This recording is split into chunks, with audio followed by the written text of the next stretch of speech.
Rebecca sits down Here. and gets ready. Some chair. So we have a quorum present. And we have Thank only you.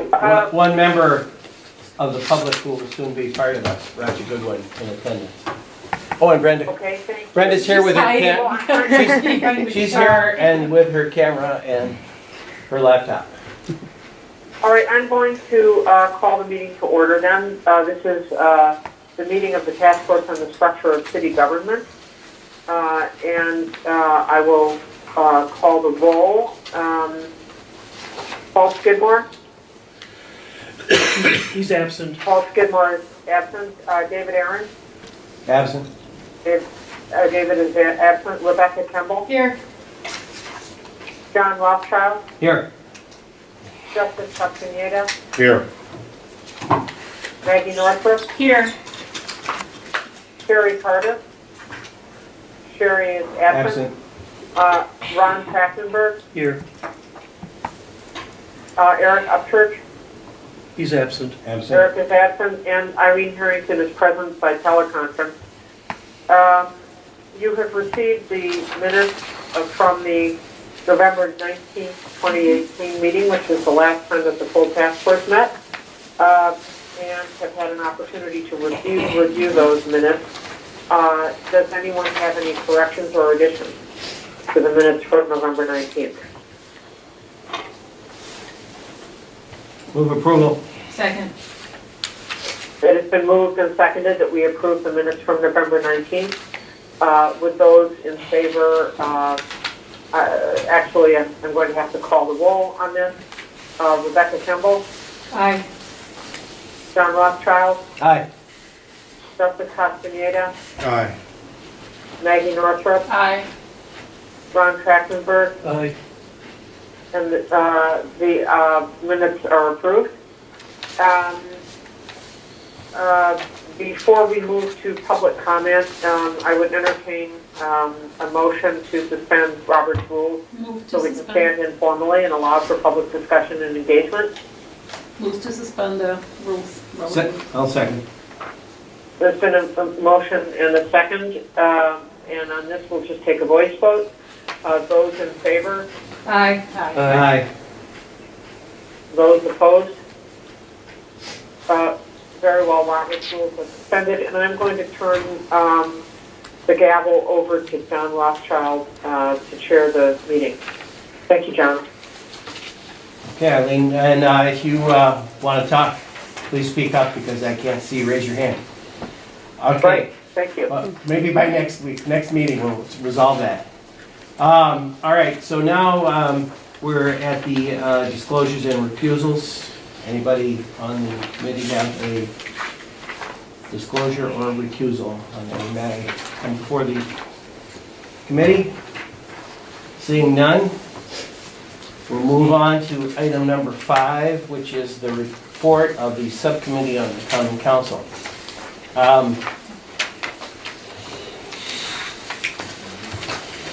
You have before you a written report,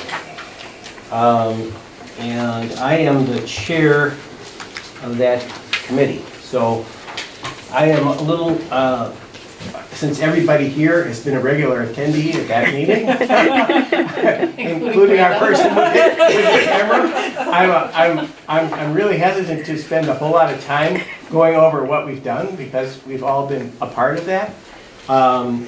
But I'll do a little bit for the record, which is to indicate that we have now met 6 times, and we plan to meet another 5 times before we do our final report. We are reminded by our chair that we were not to make recommendations, but to identify and flesh out items for consideration by the full task force, which we have done through a work plan where we created 4 groups. We dealt with them 1 week at a time, and we examined both the positive and the negatives of the current structure of the city council and possible alternatives. And we also identified some alternative ways of allowing public engagement with decision-making at the Common Council level. And those factors are captured in our minutes. We have pluses and minuses after almost every one. They have been compiled dutifully by John Strange in minutes.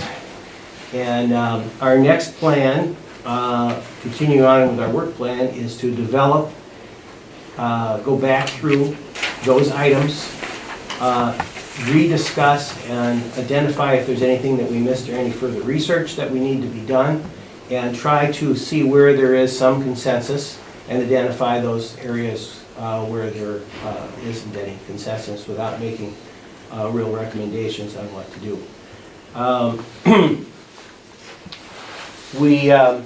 Our plan is to be finished by March 1st. We will have 4 meetings, and then we'll take a break of a couple of weeks to draft what will hopefully be our final report. And then we will have that ready for the meeting on March 16th, if all goes according to plan. And I guess this would be the time for questions. I don't think it's beneficial to take maybe an hour of time going through each of the various factors and the plus and minuses. When anybody can read our report and look at our minutes of our prior meetings, but I think we could certainly entertain any questions that anybody has at this time. Rebecca? I'm just curious if Eileen has questions, since she's the one at this meeting who hasn't been at all of our subcommittee meetings. So I'm curious to hear your thoughts, feedback, questions on both of these reports. Happy to oblige, but I'm not in the room to see whether others have hands up. No one has their hand up. It's just you had your hand up because Rebecca put it up. So. Okay. I'm really, I would say that as one who has not been at either of the subcommittee meetings, but has been reading minutes and celebrating the work, I'm really impressed with the thoroughness of the consideration of issues and questions from the subcommittee on Common Council. I'm most interested in the observations about interrelatedness around some of the issues being addressed by both of the subcommittees. I think that there are some very pragmatic, doable right now ideas that are fleshed out in the Common Council Subcommittee report to date, specifically daycare, parking. Those things seem to me to be items that we could recommend that could be done almost instantly. There are some other very pragmatic ideas listed out. There's one idea that's really interesting to me that I see in both subcommittee reports, and that's the idea of having some kind of office of citizen participation. On the one hand, I don't think that creating new government offices or bureaucracy necessarily means that anything will happen or that there is an improvement or that that's the best solution. At the same time, if I understand the structure of the Madison city government, there really isn't anyone who is responsible for supporting in meaningful ways citizen participation with the city government by making sure that people who participate are trained, who make sure that there are expectations that are met for the conduct of public meetings, and so forth. And also who are engaging with citizens to try to find more creative and less dodgy and conventional ways for folks to participate in the areas of city government that matter to them. So I'm quite intrigued by that idea, with the caveat that,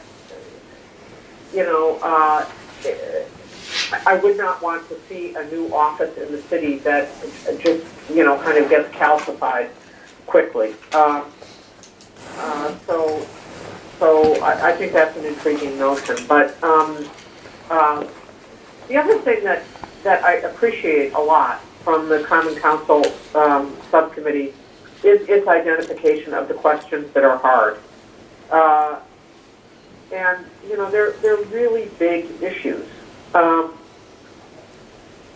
and I would expect that if we're identifying hard issues, they should be big issues. So they seem right. The issues that you have framed up in number 6 really seem right to me, to be the big issues that we need to grapple with. And I'll be very interested in the consensus that the subcommittee is able to develop around some of these questions. And am inclined as a member of the task force to both listen really carefully. Well, I don't get to vote because I'm the chair. But if I did get to vote, I would be listening really carefully to the consensus, if there is one, around those really big questions. I think those are the hard issues, and I hope that we tackle them in our report. So that's what those are my thoughts, kind of at a high level. Thank you. And I was going to add to that under 6, we kind of resolved that item that talks about whether the subcommittee on the council structure of BCCs should discuss BCCs by deferring to the BCC committee on the structural committee.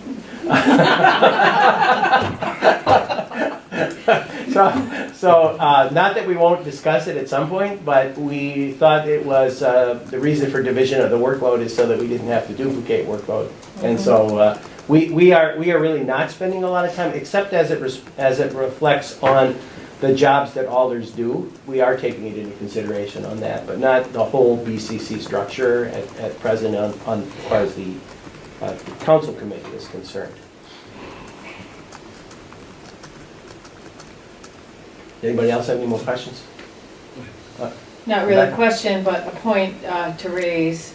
And the point after that, the last point under number 6, whether the subcommittee or subcommittee on BCCs or the entire TFOGS should be the body to primarily discuss issues related to the mayor's office, and those issues having to do mostly with staffing levels and what particular positions are in the mayor's office.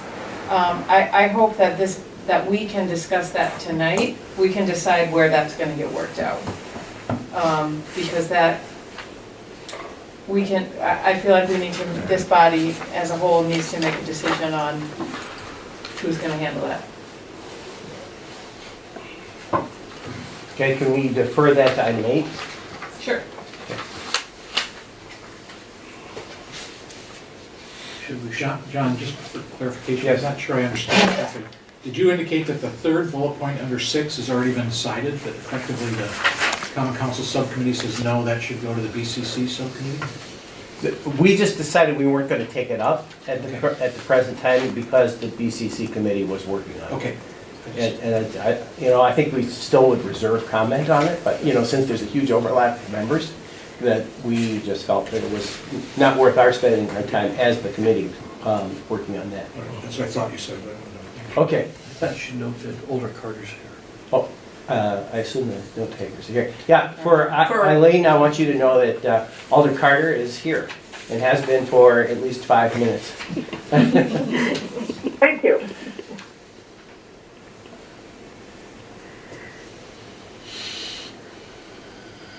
Any further discussion on this item? If not, we'll move on to the report of the subcommittee on BCCs.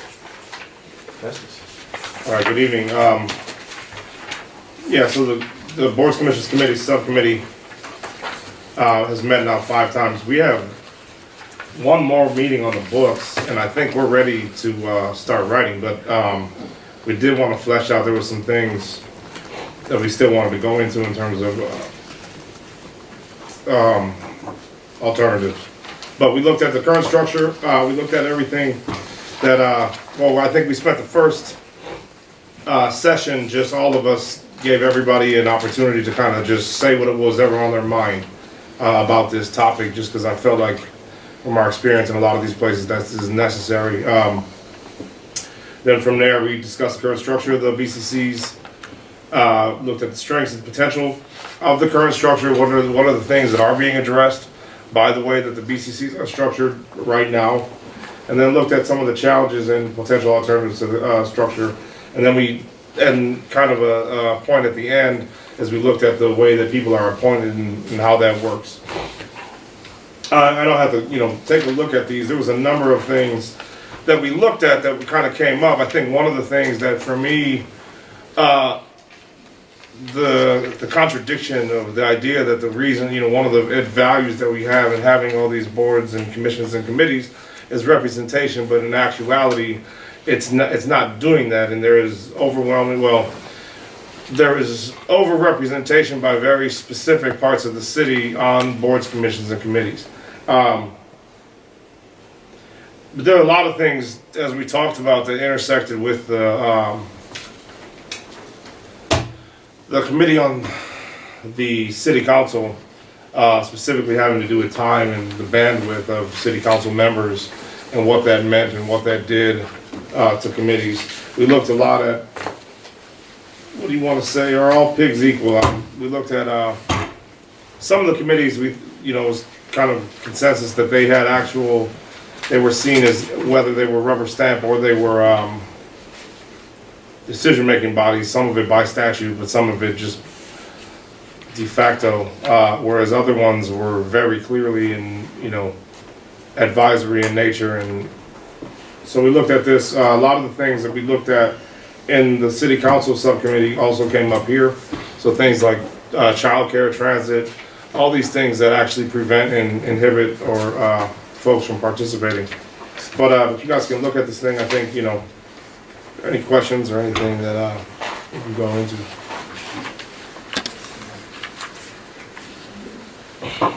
Did you talk about the role of alders on these committees, whether or not some of the committees should be more older-oriented or totally older-oriented, and some of the committees should be cut free of alders? We did.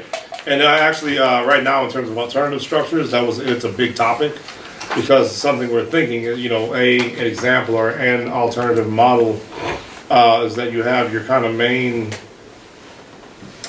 I don't like putting these things into suggest some type of hierarchy, but in essence, your plan commission, the finance committee, these things that might benefit from being predominantly alders, and then saying that maybe some of the other ones could probably be without alders on them, and that so we did. That's been something that and again, this is one of those points of intersection between this committee and the other committee. I think another, just kind of related, just because it jarred my mind, was that something that's come up over and over is that there's not always a clear charge for what these committees are supposed to be doing, or what committees are supposed to be doing, what the deliverables are, who they're accountable to, at what time they're supposed to be, what are they supposed to be doing on an annual basis, et cetera, et cetera. And so there was a lot of things that we looked at in terms of alternative structures that I think tinkered with that a bit.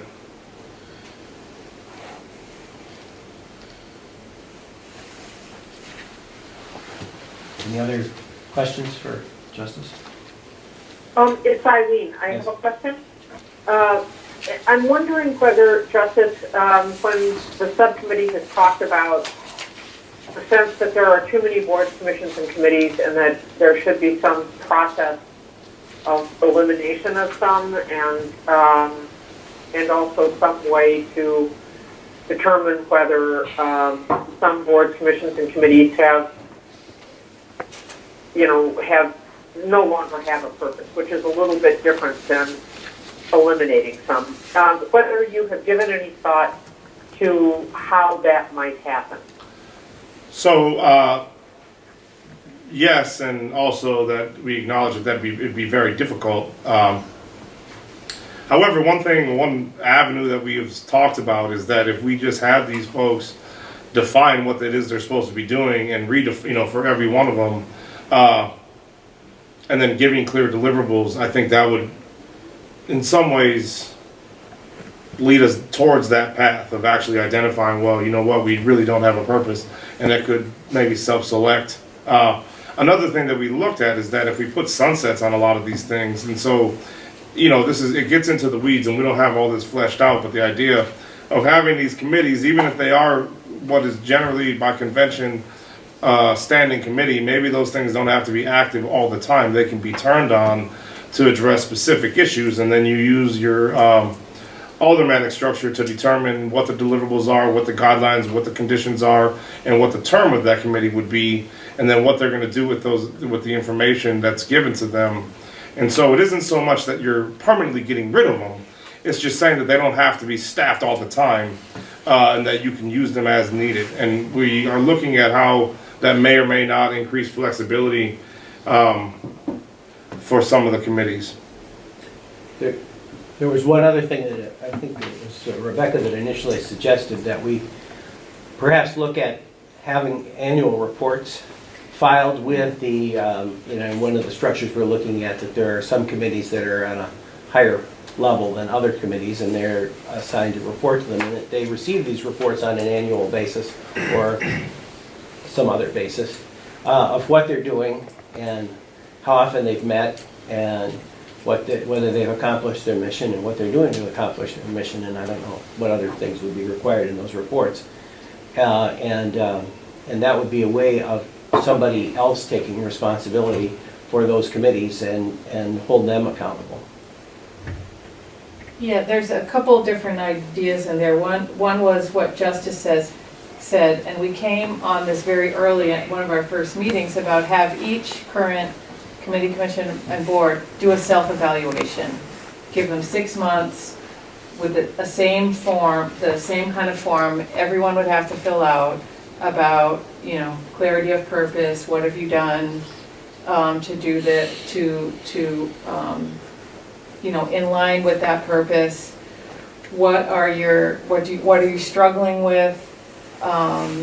What would you like to be working on? What's your collective sense of the nature of your power, of what you're doing here? And really just have that, no matter what structural changes we do, like really have all committees go through that process, every single one of them.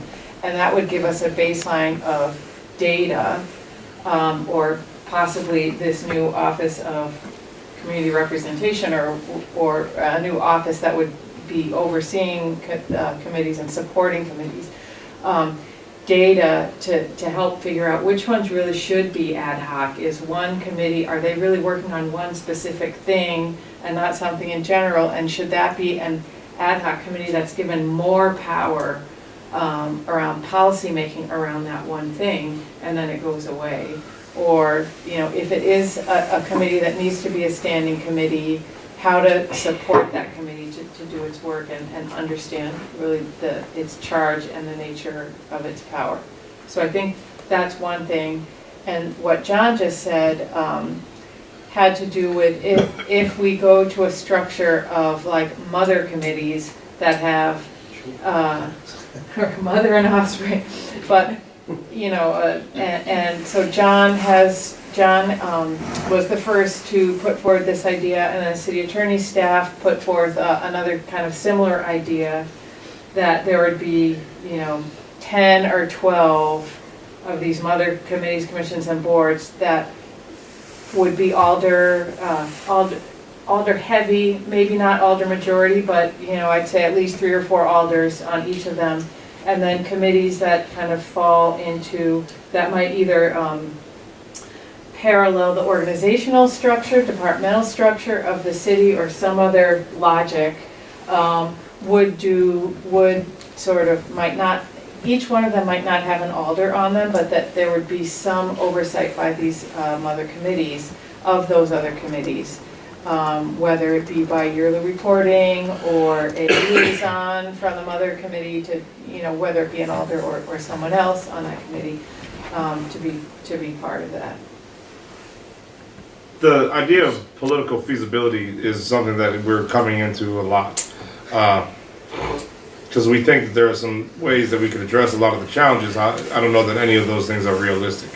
Or I shouldn't say it that way.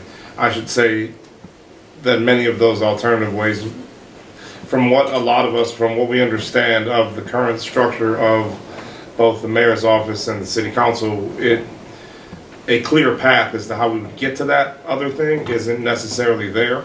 So I don't know that means that it's not realistic, but there are, one thing that I think we're we're finding is that there's severe inequities on a number of different levels. So representation is the obvious one, but also things like staff. So which staff do you get, and then resources that staff are able to leverage to support the work of the committee. And then also, when you're done with your, however long you've been on this thing, looking at an issue, what actually happens with that. And so there's a feeling, and so something that has been broached is that, is there a way to, in essence, deputize these committees so that they're given very clear guidance as to what the deliverable will be, and then saying that the council will therefore act on whatever that recommendation is. And everybody in here can understand the political challenges with seeing that, but that is something that we saw as, potentially mitigating some of these challenges. So anyway,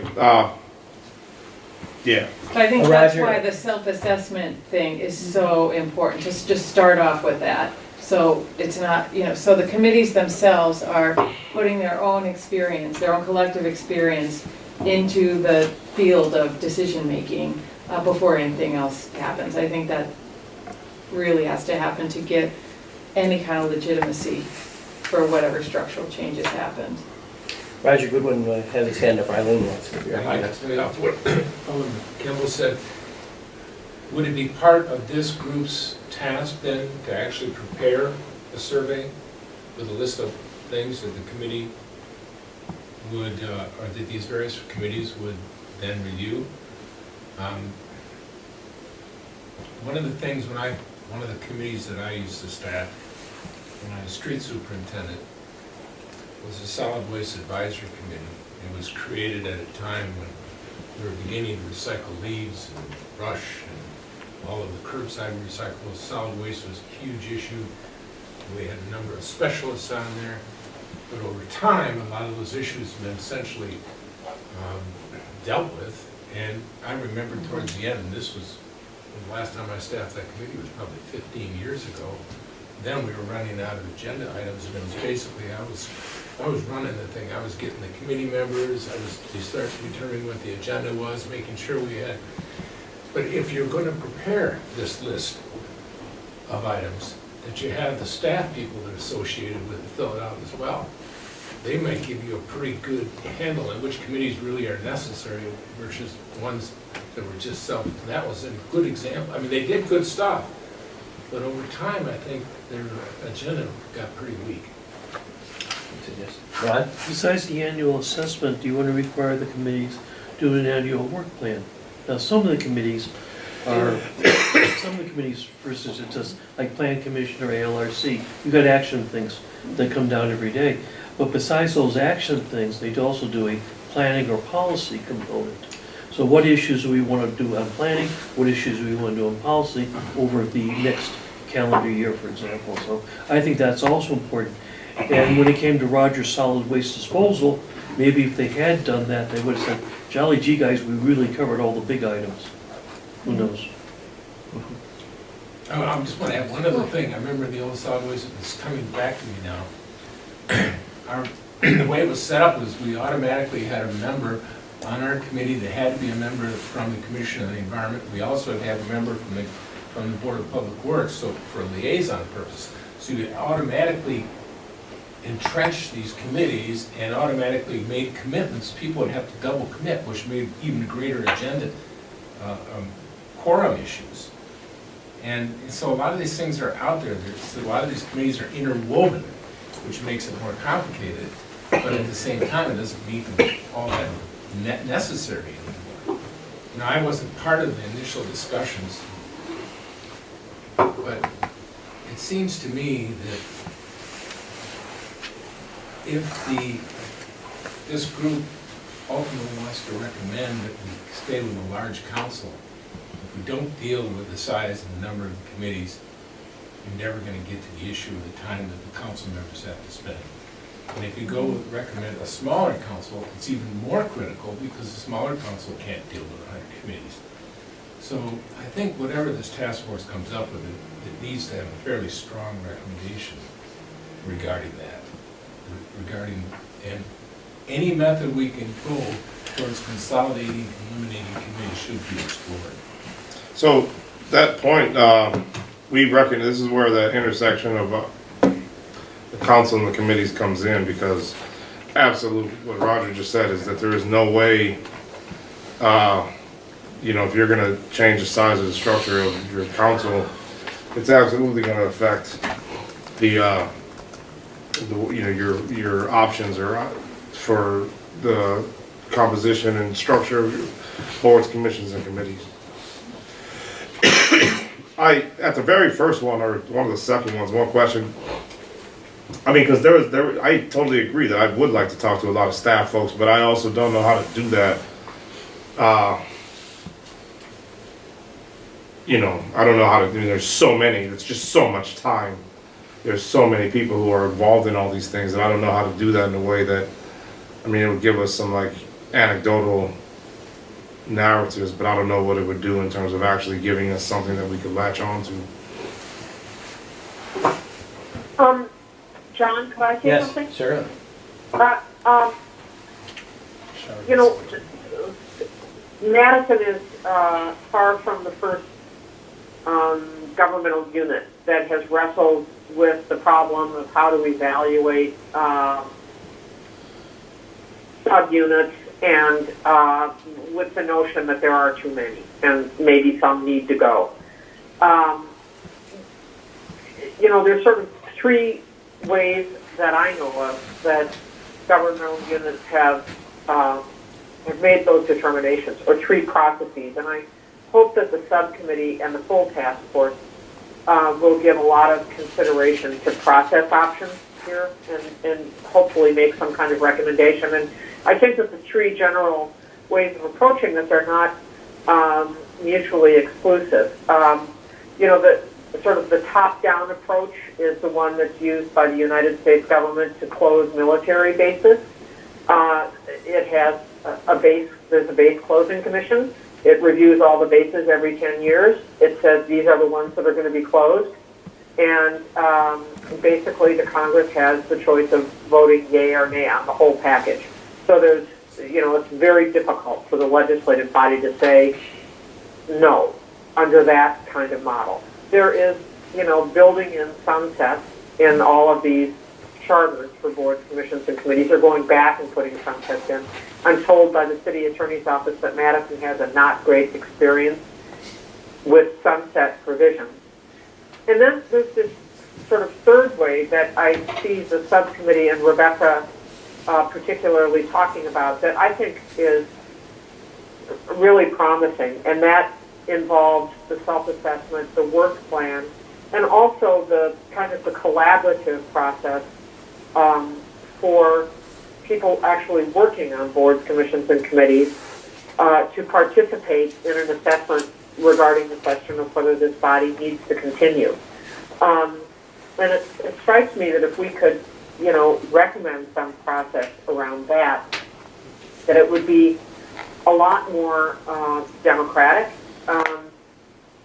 less top-down, ultimately more empowering of the citizens who serve on these boards. You know, so I would hope that we could give some really careful consideration to how that kind of assessment factors into a process where the people actually serving are very much involved in questions about continuing, about reorganizing, about consolidating. I think it could be empowering, and we could really, you know, move along the process of culling these BCCs. So that's sort of my 2 cents worth. Thank you. Alder Kimball. Oh, Brenda. Brenda's in the corner. Sorry. That's okay. I remember 2 different committees to try to end committees that in my memory. One was Matt Sloan and Cindy Thomas and some others went through, and you know they went through a process and they got to the end, and basically all the committees showed up and said, no, we want to keep our committees, you can't get rid of us. And I think they might have eliminated 2 committees, and then we went through it again a second time. And I think that was like Rhodes Conway and me and Schumacher or somebody. And I think we eliminated like 1. So you might want to take a look at what was done in the past, how we tried to do the same thing that you're talking about again now. See if maybe you can learn some things from that. But a lot of times the people who are on the committees are very much opposed to ending their work. And the ones that we did eliminate were ones that were like coming to the natural conclusion of their work or were somehow completing it. So I'm not sure that actually eliminating them is going to be very successful, but I do think that the evaluation and like the work plan is a good idea because it does keep them a little bit more focused. But some of the committees are really, all they do is hear reports, and I don't understand the purpose of that. Downtown coordinating and some of those like East Campus and West Campus joint whatever committees, I don't really understand what their purpose is because all they do is hear reports, but they feel like it's important, and to try to eliminate them is difficult. And so Alder Carter. Thank you. Well, I agree that trying to eliminate some committees are difficult. We witnessed that where I think it was a committee under DCR, I'm going by memory. The EOC Employment Subcommittee, And we eliminated.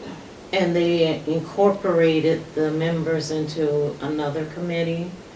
I think that might be an option for those that don't want to go away, so to speak. Not literally, but want to continue to be involved. But I also think this is a good discussion.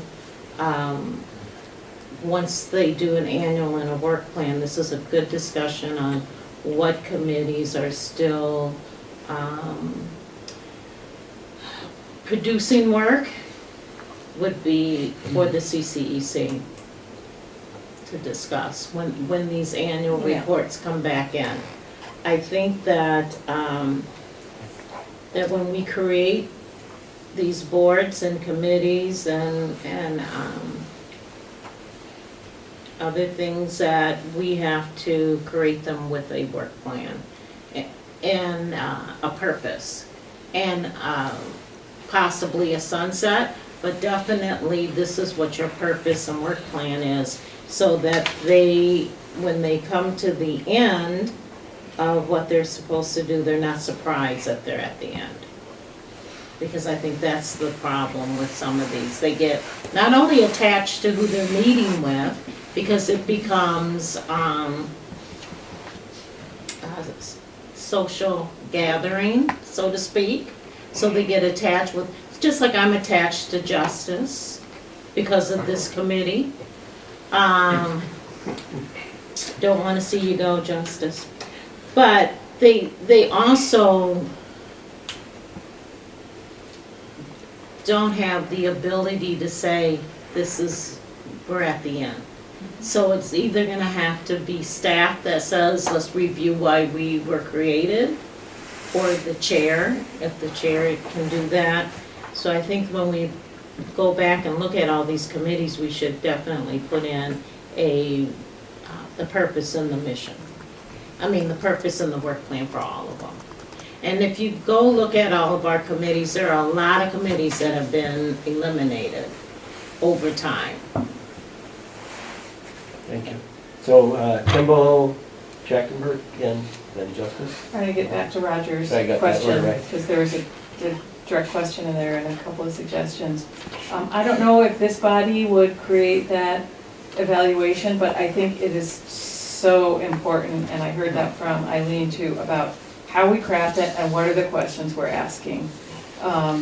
Because even those committees that people on it enjoy each other's company, they're frustrated. I mean, I think there is some level of frustration of pretty much every committee, commissioner, board that I'm on around the unclarity of purpose, around the unevenness of resources that are given to it to do its work, and around, I mean, even around just like simple logistical things about how minutes and attachments are, like there's a bunch of frustrations in committees that I think we need to capture what those frustrations are.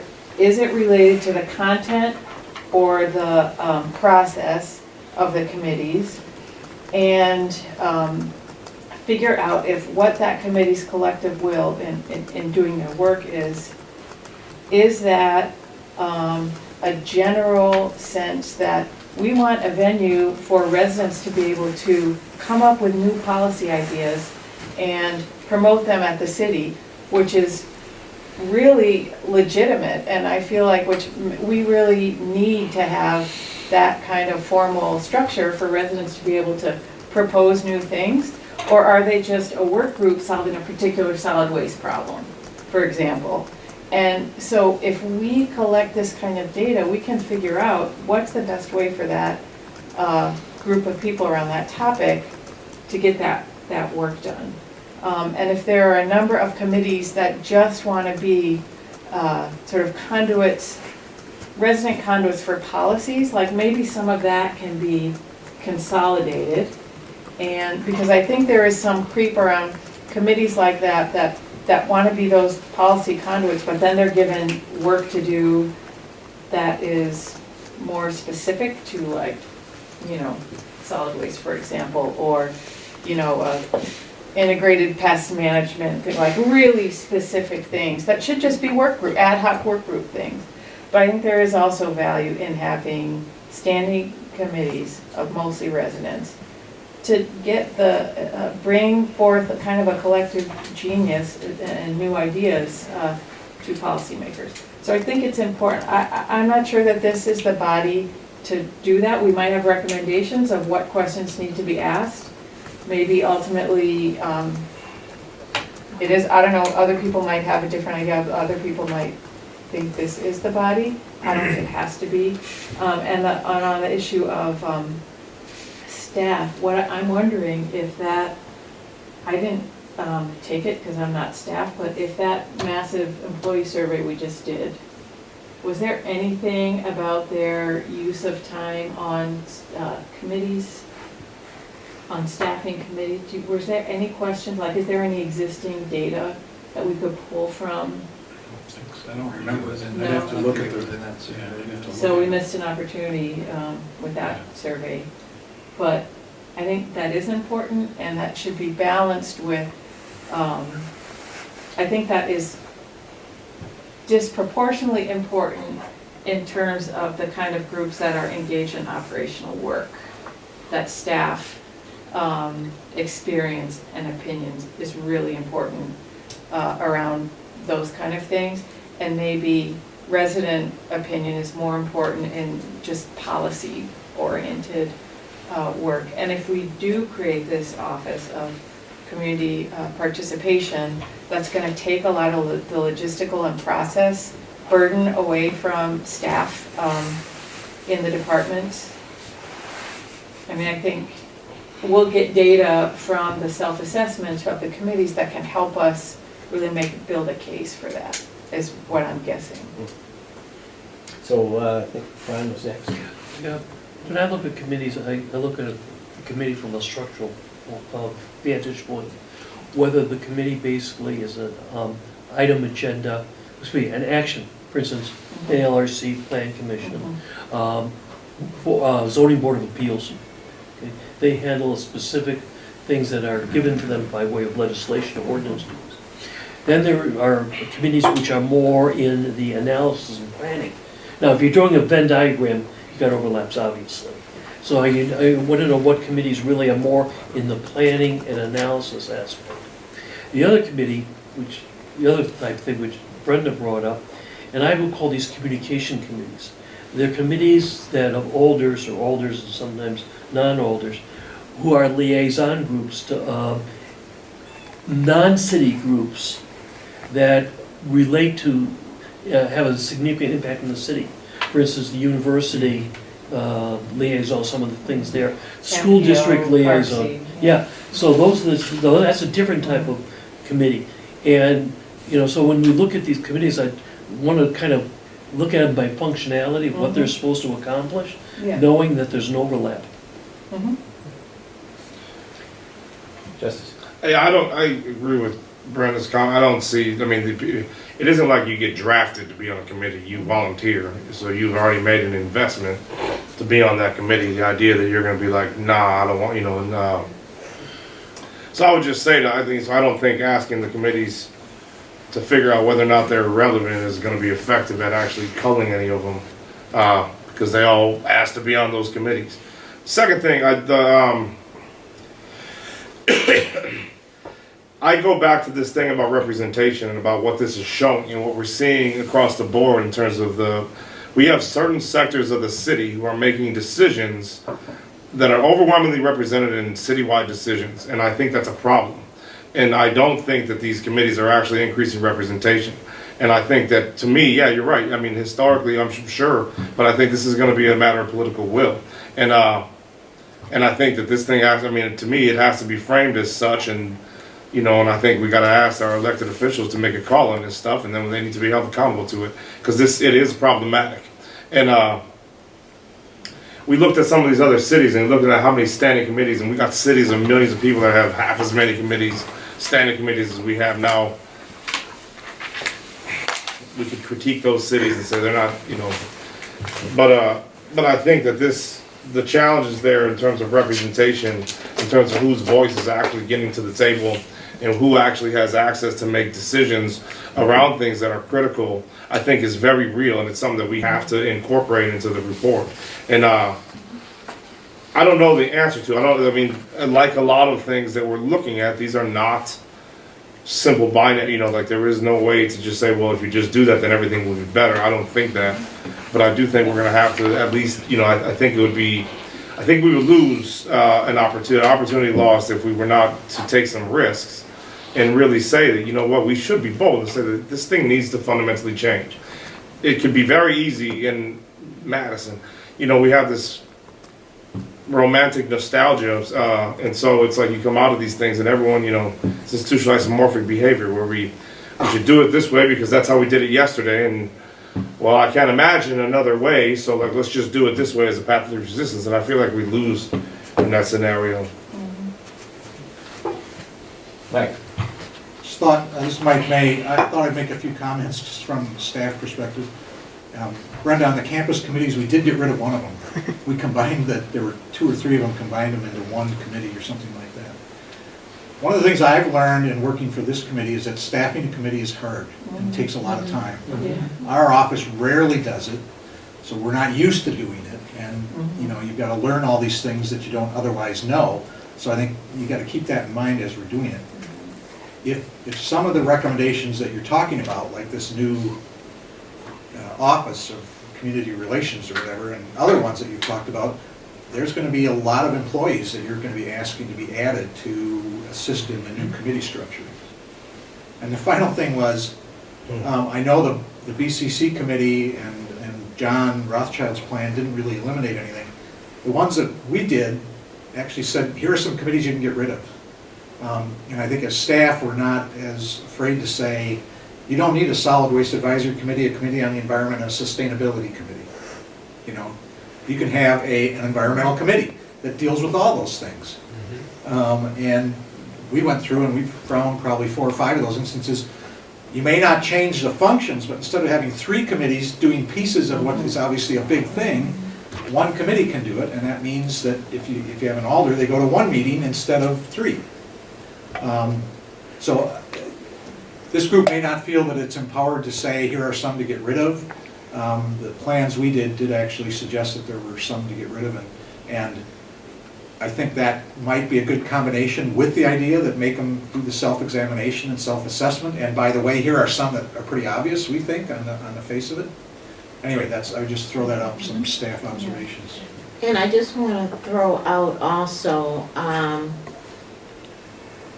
it's easy to say that we will go out there and get representation on all of our committees. It's very hard to get it.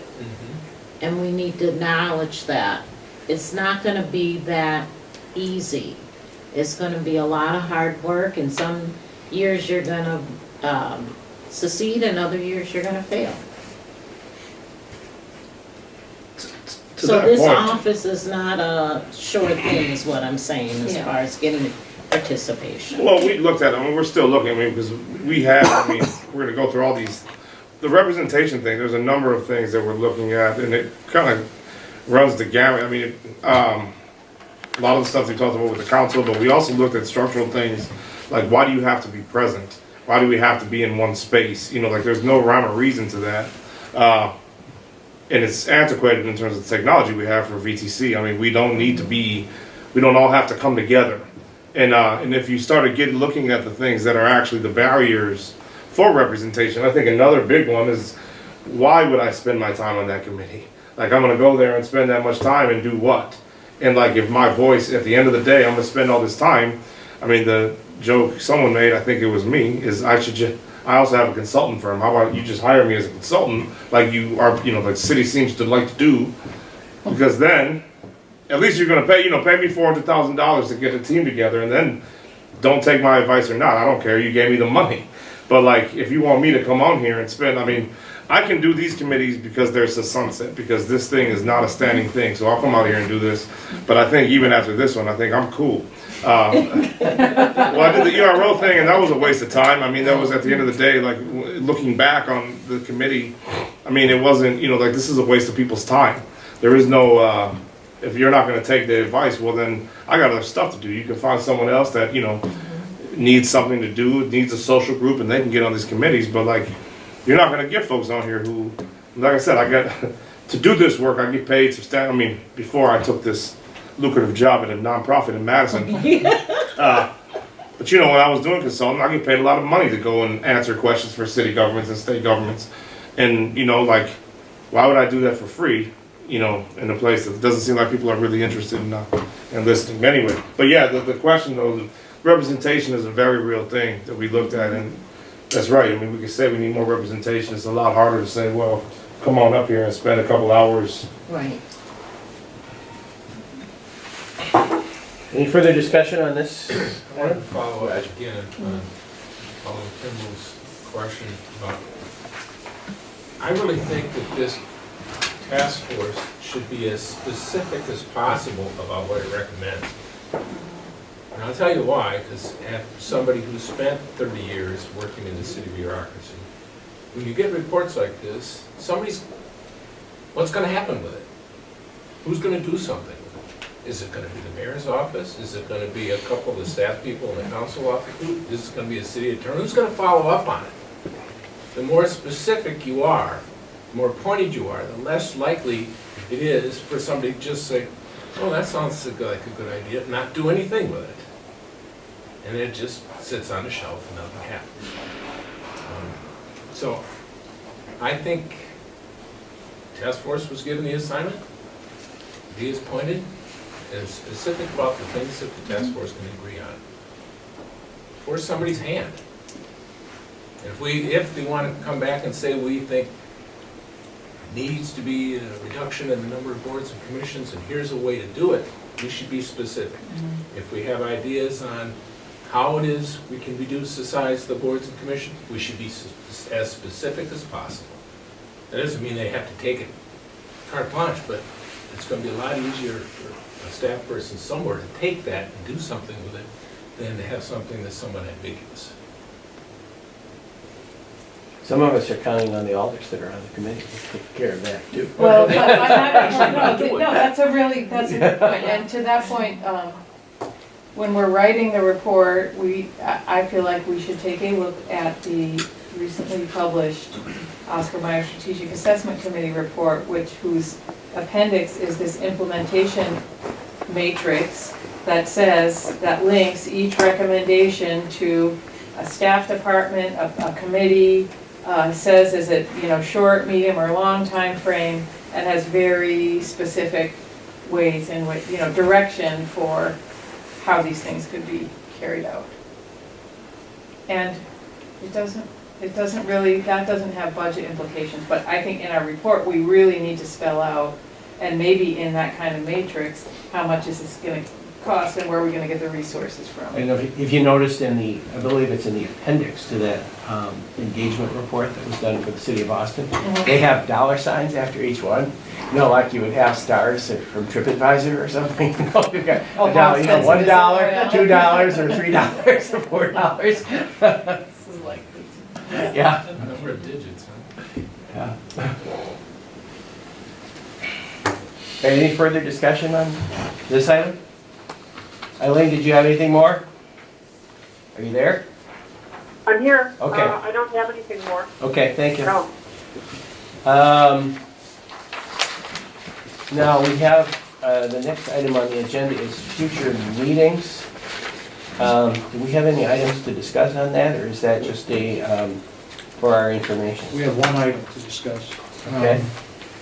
I received a request from the Common Council Executive Committee to try and schedule sort of a joint meeting of some sort at 5:30 on a night, or 4:30 on a night before the council meets, when the Common Council Executive Committee meets.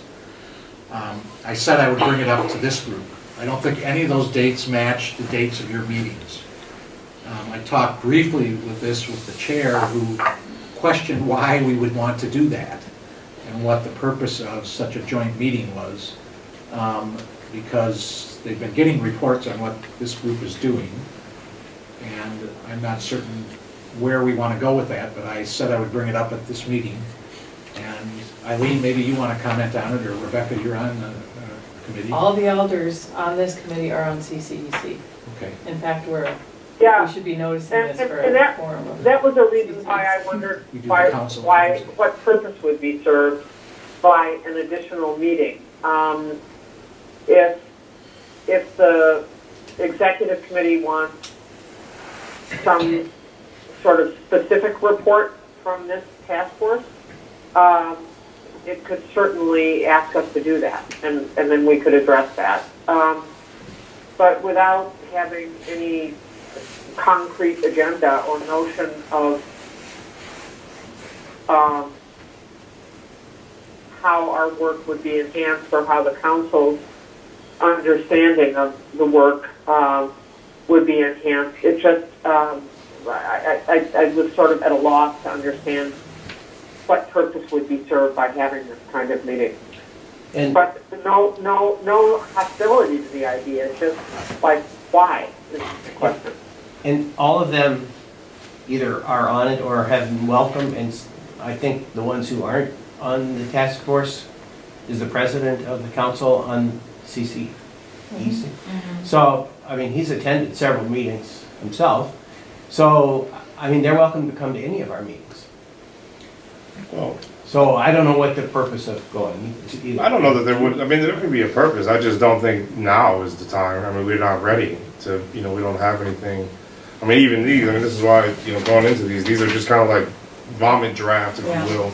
Like, this is everything that we kind of looked at, on these How does things. John feel about that? Well, I don't, I'm sorry about the, I'm sorry. I mean, no, it's great work. I mean, I'm not saying that. I'm just saying, this is the kitchen sink of everything we've talked about, but it isn't like, we haven't refined this yet. It's not done in terms of reports. Yeah. We haven't really been able to lift up the things and really get into, I mean, at some point, we're gonna have to try and figure out what we have consensus on and what we don't. And I think that would be really interesting. And I think once we have that, and once we're ready to do kind of the final report and maybe an after action about the stuff that we looked at, I think there could be value in having just a prolonged conversation with them. I don't know what we would talk about now, though. I think the idea was just to get a more full update, not just update, but communication with the people who are not council members on this committee with the CCEC. I think that was, I mean, it kind of just went over my head when we talked about it. I'm like, I don't care, I'm at that meeting anyway. I'm at both meetings, right? I don't really get it, but there's Samba, Alder Rummel, Alder Bidar, and Alder Harrington McKinney are the people who are on CCEC but not on this committee. Right. So, And I think you're right. I think it was just getting that connection with this committee, with them, with the ones that aren't on it. Because you did mention we were all on it. So I think that it can happen at any time. It doesn't have to happen now. so for example, we have regular updates from the ad hoc committee on MPD policy and procedure. But that's done by the chair of the committee. That's not having a joint meeting. Right. So I wonder if, we can ask next week if the intention is just to see some of your all resident members and hear from you, or the chair, or the chairs of the subcommittees, or what the intention is and what point Right. would be. And And I like think- maybe at the point that we have, these subcommittees have their drafts into the whole group, that might be a point. of contact. Yeah, I I can see think that there if there will be was a. further discussion once you get to that point Yeah, versus now. Well, But let's bring it up next week. Yeah, I mean, if it was just to do a, excuse me, Mike, go ahead. no, I was just gonna say that I've given written Mhm. and Yeah. oral updates to the CCEC, and they'll be getting one again next week, and I'm gonna include these memos. Yeah, I didn't mean, Kind of I'm file. saying that it's everything, it's not, well, Comment. it was the point, is that we weren't saying that we all agree with these things, this is just everything we've discussed. Really easy, That's what we were saying. really easy for a meeting to get started and you can visit. Sorry about that. But, I mean, the other possibility to discuss with them would be, why don't they just invite the members of this group that are not on the CCEC, you know, the citizen members, to a meeting? And if they can make it and talk about it, great, and if not, fine. At some future point in time, I don't know. Or You say that. they're always welcome at our meetings. Right, Well, that's true. I could suggest that. Come to our meetings. Which is true, and, Which but if and they they have, wanted us to and they have. report, to do Yeah. updates, I mean, I could see that, you know, Yeah. just being valued in there. I mean, the thing, again, we didn't agree on all these issues, we just said these are the Yeah. things that we have discussed. So, Okay, so we'll just talk about it next week at the CCEC. Yeah, get more clarification.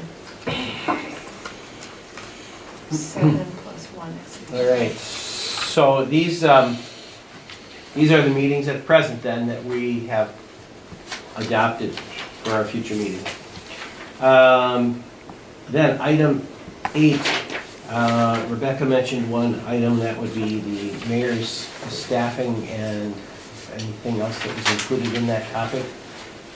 That you, staffing levels and relationship with the council? or- There's the staffing level, but then there's the function of the particular staff members. And do we have any recommendations on, should they stay in the mayor's office, should they go into agencies? So there's, So the deputy food mayors and policy. the, yeah. well, not so much the deputy mayor, I mean, we could have recommendation on those, but there's these other staff people Oh, in the yeah, I office see. who are doing work under, under the auspices of, under the budget of the mayor's office, but could those be moved? Could, the position that does all the committee work be moved into this new office? Could the position that's doing food policy be moved to public health or somewhere else? Are there other institutional homes for those positions? And, yeah, just, we didn't talk about the question of the deputy mayors or what they do, or is it important, are they important to be there? All we talked about when we talked about the mayor was, do we want a mayor system or any other kind of system, city administrator, and we made a decision on that, but not on these other things. and we have, I mean, the staffing stuff is something that, like, I don't know that it's under, that's necessarily germane to what we're looking at, but the stuff the city council stuff has been interesting to me. My favorite moments right now all have come out of that committee. Well, the one where, who does, when the chief of staff is speaking in a meeting, who is he speaking on behalf of? And then 3 people answered and they all said different things. Yeah. That was great. And then just this last week when we said, who puts together the consent agenda? It was Lisa Veldrin. And then David Harris said, I didn't even know that. And I'm sitting here like, what is happening right now? How is this happening right now? And I'm sitting here like, all right, but like, I've been trying to not, but those moments have been really interesting. And so the question is like, all right, if we were to look hypothetically at where you would resource this other office of whatever, I think we have some ideas on how you could do this, and I don't know. I don't know the story about the need for this chief of staff and like how all this happened. I don't understand it. I understand it less after learning more about it. So, But that is in the resolution to look at the mayor's staff and the council staff, right? yeah. So, Yeah. I guess, Yeah, we haven't And we done it with the haven't mayor's done it, office. and We we just haven't did it done with it. the council. Yeah. so And that- Eileen, I think that the question really is, is this something you want the task force to take up at one of their meetings? Or is this food for another subcommittee? And if so, Or, Yeah, or is it the function of one of these existing subcommittees to do that? And we don't know. We always hate creating another committee, don't we? But, Well, What's your I think feeling? that We this is haven't different, done that this very is well. different enough than the work that's being done by the existing subcommittees. And I agree that when we looked at the office of mayor, we didn't look at staffing at all. We looked only at a very high level. I myself know absolutely nothing about staffing in the mayor's office. And I think that if the task force is to consider that as an area for possible recommendation, we will need a small subgroup to get into us to provide everybody else on the task force with information as well as possible options. Now, the question that I have, and I would turn both to the city attorney and anybody else who wants to opine, but does the resolution that the city council adopted that created the task force suggest that this is something that we should look at? Is it broad enough for us to look at staff, the way that the mayor's office is staffed and structured? Is there any question about whether this is within the scope of work that we should be doing?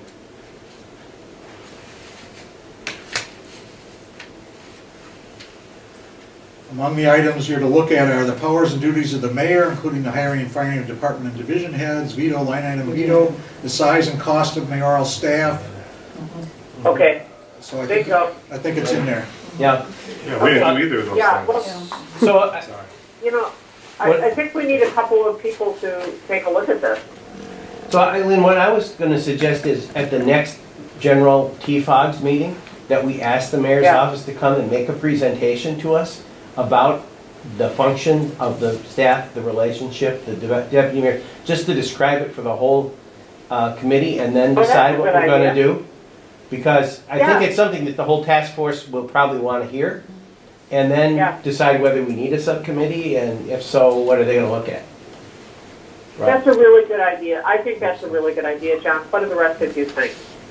Are you all Thumbs nodding up. your Yeah, heads? thumbs up. Beneficial. Okay. Ron had his hand up. I had my thumb up too. Oh, come on, oh. No, I do want to make a comment. It seems to me the structure of the mayor's office and how many aides the mayor has and the functions those aides perform are going to be very personal to who's elected mayor and the priorities of that mayor. So while I'm interested in knowing how it's structured now, and maybe some generalized comments can be made, I don't think that this committee can put together a structure that's good for mayors all the time, always, all mayors. So I think that's one of those things that's gonna be very personal to the mayor. Roger was next, isn't it? If you're gonna look at, if Eileen you're, got, Roger had his hand up, and I'll get to you in a sec. if you're gonna look at the staffing in the mayor's office, then I would suggest you look at it from a budget standpoint. When I first came into the city in 1980, I worked in the budget office, and there were 3 mayor's aides. And so what would happen is the mayor will get elected, and they'll say, well, we are going to propose an increase in economic development, so they have a special aid for economic development, and then over time that evolves into a regular, because the new mayor coming in changes that and says, well, we're gonna change it, we're gonna have a budget analyst in the mayor's office, or we're gonna have an efficiency expert. And so each time they did it, they added an additional person to that office. And then the next mayor came in and changed it to a regular mayor's aide position. So these things evolved over time. The other thing that happened was that special issues would come up, or a special, like, for example, you were talking about a special office for committees. I remember the CDBG office initially was in the mayor's office. City Cable was initially in the mayor's office. As new things get added, they'd stick them in the mayor's office, and then eventually, over time, it would gravitate somewhere, whatever department head was willing to take it, is what it really came down to. George Austin, Department of Planning and Development was as huge as it is now, because George Austin was willing to take all this stuff on, some of which he probably should have never done. So all these things have got a historical content. And like Ron said, how each mayor wants to structure their office is gonna be up to them when they come in. And Eileen was trying to say something at some point, so we'll give her a chance, then Justice. Okay. Eileen? Yes, I would just ask that then we reserve some time on the agenda for our February 6th meeting, that's our next meeting, for a presentation from the mayor's office on, I guess it's budget and staffing and organization, right? I mean, also the third area, which is the hiring of directors, Right. which, I mean, the city attorney also can probably speak to, because right now there's like laws on this, right? They're contracted. I don't remember where I was reading this 5-year thing, but contracts. Yeah, I think it might be more informative to hear from the city attorney's office on that point. right. Okay. One thing about the mayor's office is, keep in mind, there are several staff persons in there who are in the civil service. Right. And they stay when a new mayor comes, and there are certain things that are assigned to them. And then there are other members who serve at the pleasure of the mayor, and that, like the deputy mayors. And those are the ones that serve at the pleasure of the mayor are the ones who normally have different assignments, et cetera, when a mayor comes in, or he needs to have a new, assistant to the mayor added. So that's part of the structure that I think would be worth looking at here. And I think it's some of those civil service positions that is a good question. Why is that in the mayor's office? Why is that food policy director, who used to be an alcohol policy director, Yeah. in the mayor's office? No, Who in the mayor's office is in a position to make this presentation and answer questions? Is there a chief of staff there? Is there, some person who we want to invite? There is no chief of staff. Well, Enos is the admin guy, right? Enos is the guy who supposedly deals with internal administration, although Katie Crawley deals with public works. Yeah. Oh, Paul Sullivan was the chief of staff. Is there someone who knows the I think structure both of them and are, function? Yeah, Katie or Oh. Enos. yeah, Yeah. I think they could do it. Okay. Well, Enos worked in a couple different mayor's offices, so Yeah. that Yeah, might be Enos real would have- helpful. Yeah. And even Soglin has had different structures in his own office, so. Well, we'll start with Enos Ragland. And he's also worked outside of the mayor's office, but in the city, right? Yes. Yep. Now, I'd suggest that if February 6th doesn't work, March 12th is fine. Well, we should be able to get somebody from the mayor's office on the 6th. I would hope so. Or But, we're all you know. working. And maybe some kind of analysis that suggested by Roger's comments about in 1980 there was only 3 staffers Right.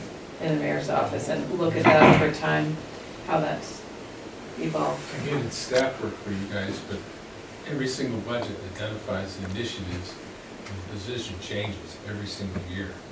It's line item. And it'd be interesting to see what's happened.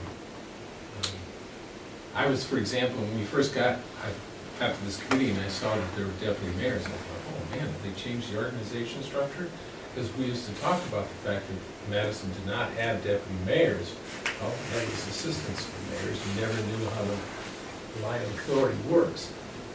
And under the current administration, we all know that Paul makes every decision. But in some cities, deputy mayors really have authority. Well, the political point he made when we passed this, was it last year, Sherry, or the year before? Year before. Was when his assistants go out and are representing him out in the greater world, he wanted them to have the title. That was basically the most cogent point he made about the whole thing. Justice. So, Go ahead. I just want to make sure, we want somebody from the mayor's office, preferably Enos Ragland, talk about structure, size, duties of the mayor's office, changes over time, and budget. Those are the things we want to hear about, okay. I was gonna say is just, I mean, we should look at the resolution and make sure that we did Taking the boxes, yeah. we did look at those things, and even if we, I mean, I'm inclined to agree with Ron and Roger in the sense that, you know, I mean, Sue Bauman talked about this a little bit, remember? And she was saying, like, she doesn't know how all this, the mayor's office has grown so much since even when she was in office, and, Because Wanda retired. yeah, I know. Yeah, really, 7 You could people. get Wanda in True. here, she could tell you. that's true. That's what I'd love to have Wanda back. Yeah, I mean, you But I know, also think that it's at the pleasure of right. the mayor who they want to have in their staff. So it could grow, it could shrink, depending on who the mayor is. I guarantee it will never shrink.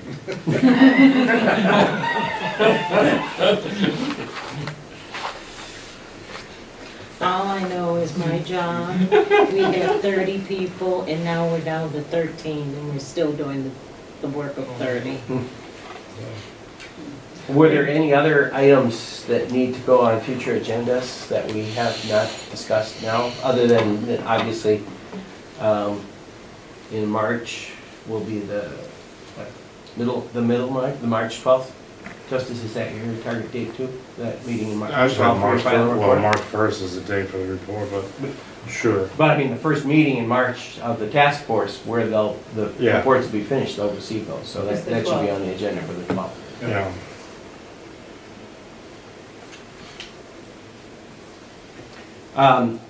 The other item which we have, said we're going to do, Eileen, I think, is our own public engagement on our recommendations.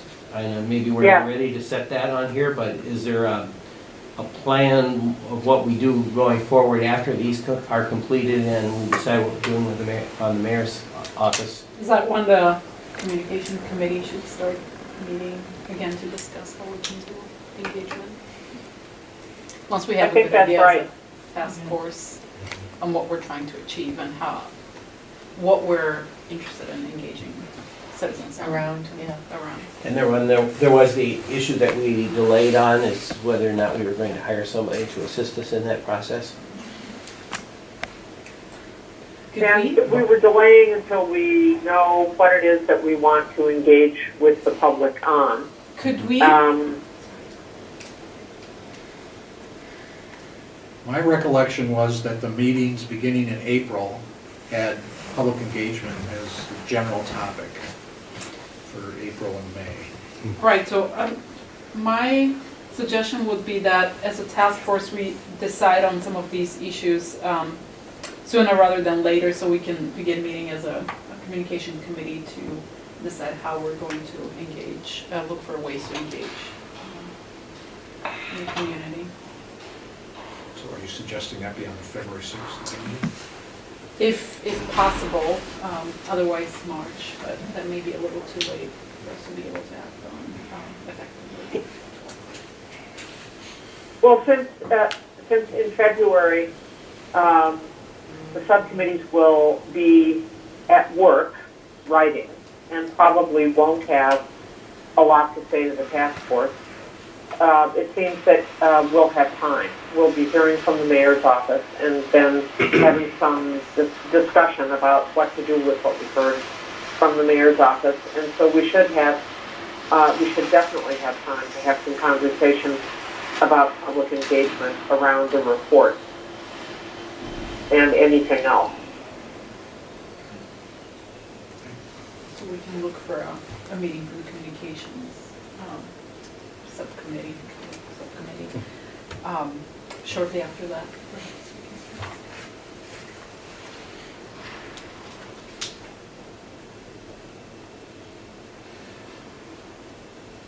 can. Any other agenda items?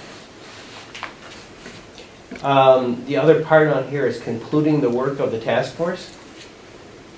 Is that something we need to discuss now, or is that something more relevant at a future meeting?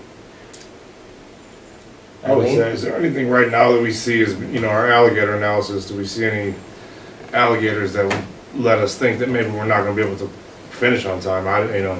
No, just say I don't see anything. I mean, I as don't either. chairing that committee, we're, doing good We're work doing with those good, subcommittees. Yeah. I think on the topic of including the work of the task force, I would like to schedule, and we can make it a teleconference, unless the city attorney says we can't, under the open meeting laws. But I'd like to schedule an executive committee discussion on that. Nothing anymore. Yeah, well, we haven't met at all. We haven't met It's in a long time. I mean, because we, Right, but I'd like to bring us back together to talk okay, about. let's do it. Where are you right now? Yeah, let's go to you. Oh,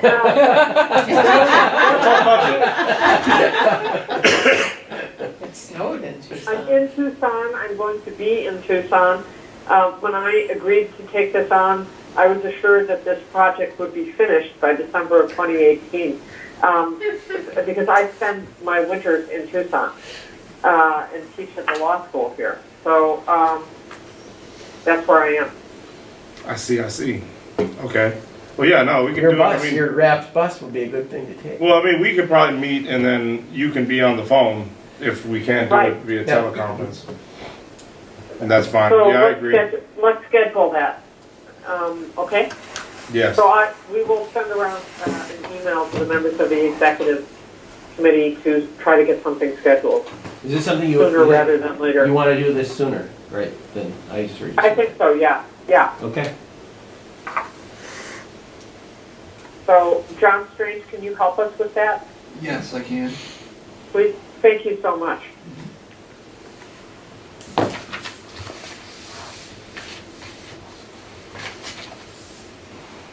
All right. John Rothschild? Yes. I don't have anything else. Okay. I don't have anything else. Okay. Just Then there's one more. final thing. Yeah. I just, as a matter of courtesy, I think we'll try and move any of these meetings that are scheduled for this room to a larger room, and hopefully a room that has some interactivity via video. This room's very small for this group, especially if we were inviting anybody else in. So 153 is much But Eileen, larger. it does have two TVs. Yeah, but one where there's cameras, so City Channel Right. can turn them on, Right. so we're not relying on Brenda. Well, maybe we can, Right. maybe we can start using 215. That's got cameras, right? 206 does. Yeah, two- I was in There's- 206 the yeah. other day. Okay, They we'll have look into that. Is that for the April meetings, public engagement meetings going forward? Well, any meeting going forward. Yeah, we can try to switch it to all those. But ideally, they would be downtown in one of these two buildings. Yeah. That's all. Okay. All right. There's an appropriate motion to be made. Move Move adjournment. to adjourn. Second. Carter, seconded by Castaneda. All in favor? Many moves. Opposed? We're adjourned. Does anyone know what's that? Good. Bye, Eileen. Eileen. Bye-bye. So we're Bye-bye. on the west side.